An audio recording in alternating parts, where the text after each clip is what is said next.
Hi అండి, ఎలా ఉన్నారు? మా విజయవాడే కాదు, చాలా ఊర్లు ఈ ఇళ్లలోకి నీళ్ళు వచ్చేసేసి ఎంత బేభత్సం అయిందో ఫోనుల్లో టీవీల్లో మీరు చూస్తూనే ఉన్నారు.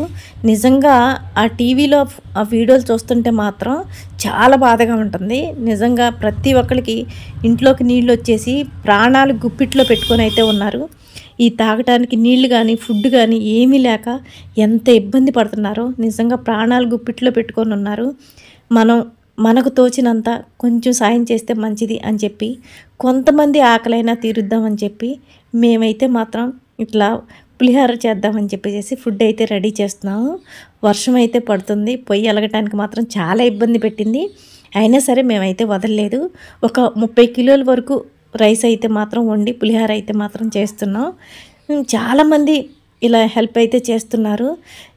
ప్రభుత్వం కూడా చాలామందికి హెల్ప్ చేస్తుంది. అయినా సరే ఇంకా చాలామంది అయితే మాత్రం ఇబ్బంది పడుతూనే ఉన్నారు. మీకు తోచినంత మీరైతే మాత్రం మీకు దగ్గరలో ఉన్న వాళ్ళకి మీరైతే మాత్రం సాయం చేయండి. కాలువ పక్కనే మా ఇల్లు, అందుకని మా చుట్టాలంతా అయితే మాకైతే మాత్రం ఫోన్ చేసి ఎలా ఉన్నారు ఏంటి, బాగా నీళ్ళు వచ్చేసినాయి అంట కదా, మీకు వచ్చినాయా, ఎలా ఉన్నారమ్మా అని చెప్పేసి మాకైతే మాత్రం మా వాళ్ళు అయితే కొంతమంది అయితే మాకు ఫోన్లు అయితే చేశారు.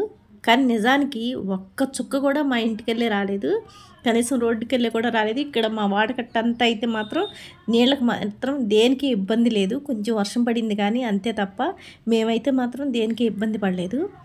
ఈ బామ్మగారిని చూసారా, మా ఇంటి పక్కనే ఉంటుంది ఈ బామ్మగారు. కానీ చాలా మంచి ఆవిడ. కానీ ఏదన్నా పెద్ద తరగా ఏదన్నా చెప్పాలంటే మాత్రం ఈవిడ మాత్రం బంగారు తల్లే. చాలా మంచి ఆవిడ, చక్కగా పలకరించిద్ది. ఏదైనా సరే చక్కగా చిన్నపిల్లలకి ఎవరికైనా సరే చక్కగా చెప్పిద్ది. నిజంగా ఇట్లా చేయటానికి సగం కారణం కూడా ఈ బామ్మగారే. నేనైతే మాత్రం అక్కతో ఇలా వంట చేపిద్దామని నేనైతే అనుకున్నాను. కానీ అక్కకి జ్వరం వచ్చింది. అందువల్ల నేనైతే మాత్రం ఇట్లా బామ్మగారు వాళ్ళు మేమందరం అయితే మాత్రం ఇలా అయితే చేసాము. అన్నం అయితే మాత్రం రెడీ అయిపోతుంది, ఓ పక్కన చింతపండు కూడా రెడీ అయిపోతుంది. చాలా వరకు చాలా తొందరగా ఇవ్వాలి అని చెప్పేసి మేమైతే రెడీ చేస్తున్నాం. ఆ పొగ వేడి నాకు అలవాటు లేక కళ్ళల్లోంచి నీళ్ళు వస్తుంటే వాళ్ళు అయితే నవ్వుతున్నారు. ఏమైనా కష్టంలో కూడా సంతోషం అంటే ఇదే. నాకైతే మాత్రం ఇలా వాళ్ళకి వండి పెట్టడం అయితే మాత్రం మాకైతే మాత్రం చాలా హ్యాపీగా ఉంది.